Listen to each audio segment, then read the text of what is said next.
can feel it, can't you? You can feel that we are creeping towards the edge. I know that you are out there. And I know that you are in pain. But my children, I'm here to tell you that suffering is a choice, and you can choose a better path. We want you, we accept you, and we will take you, willingly or not. And some of you may fight, but in the end, you will thank us. I am your father, and you are my children.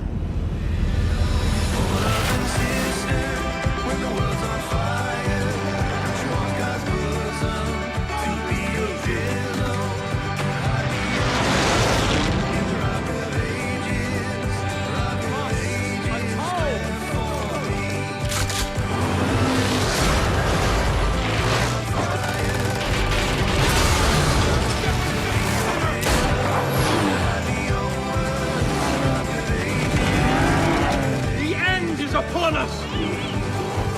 I shall lead you to the gate! For you are my children, and I am your father!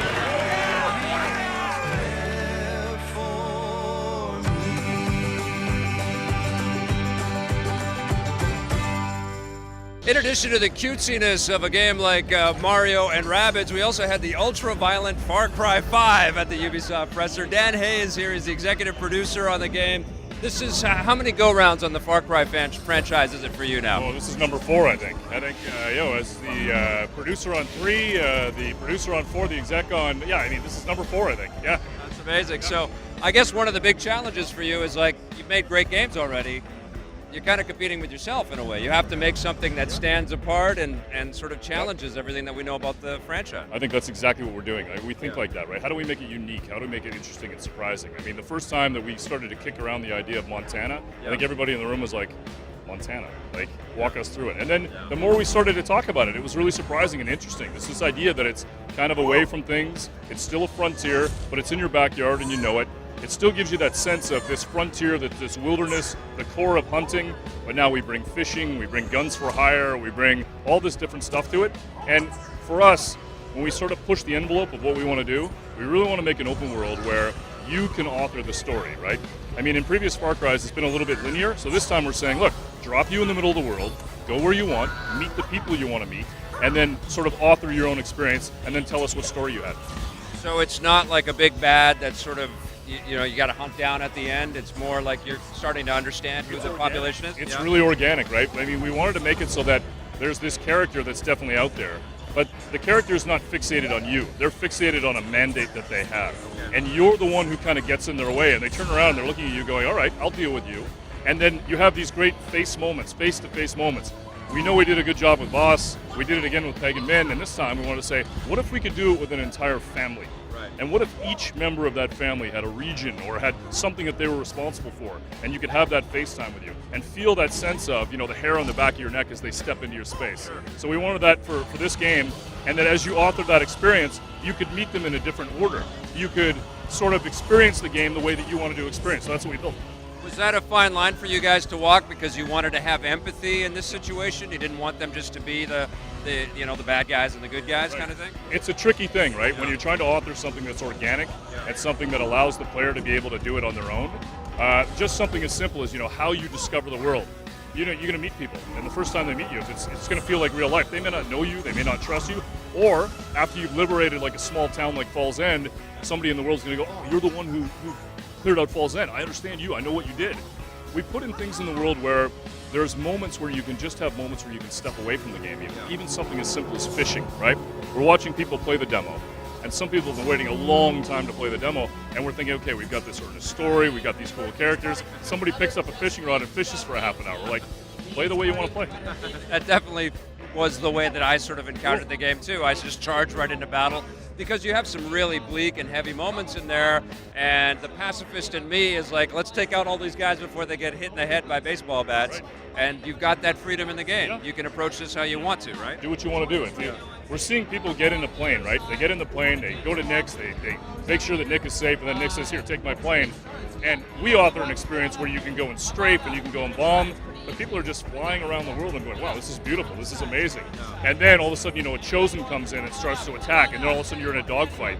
But things that are simple, things that like getting into a muscle car. Everybody knows what it's like to kind of step into a car and hear that right piece of music come on. And people are getting into the muscle car, they get that piece of music comes on, and they just go off and explore the world. Was there? I mean, there's always been a political sort of edge to the Far Cry games. They always make you feel uncomfortable. They've always also been exotic, and now you've got something that's literally and figuratively much closer to home.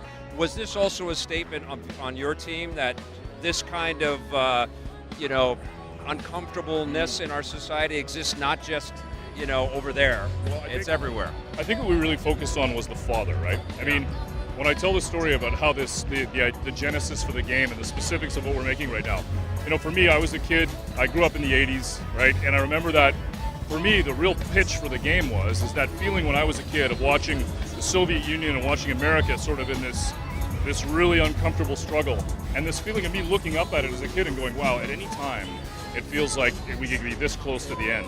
And I remember the weight of that for 4 or 5 years, feeling it, and then eventually it dissipated.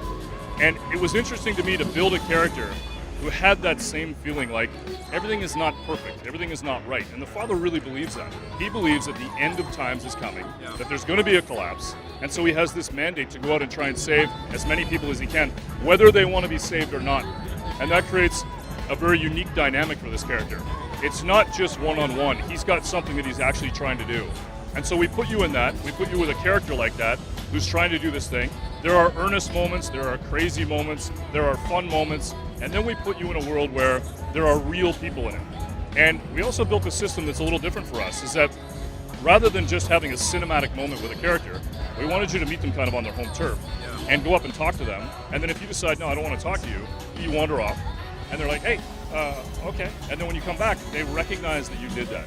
So it feels real. And you have these little, nuanced moments with them. So I think that's the world we built. Okay, cool. Are you, prepared for the controversy that might be courted? Are you prepared for backlash from people from Montana? And that's obviously going to be something that the news is going to be all over. I think for us, we know that we're an entertainment brand. We know that movies and television have been doing this for a long time, right? Yeah. And, I think about some of the great movies that I've watched, some of the great TV series that I've watched.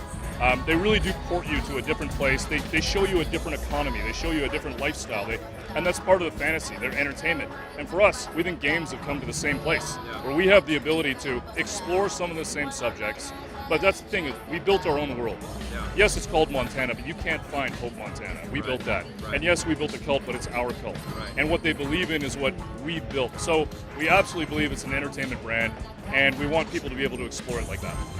I mean, we've seen similar kinds of parody that's been taken to the extreme with the Grand Theft Auto franchise, but historically what's happened in a situation where there's controversy or people being upset about any of that content, a company like Rockstar just disappears and doesn't even get into the conversation. Is that something that Ubisoft is going to do if people start, knocking on your door for quotes and comments? Are they going to say, get out there, Dan, go talk about this? Or are you going to, is there going to be no comment, no comment? I feel good about what we built. We built a world that's expansive. We built a world that feels real, but we also made sure that it's our world. So what I feel good about is that people are going to realize that, they're going to see it, they're going to experience it, and I think the game speaks for itself. I can't wait to play. I'm a huge fan of your work. Love your team. And Far Cry 5, how long do we got to wait for it? Oh, it's coming out on February 27th, so not long. All right. It's like a birthday present to me.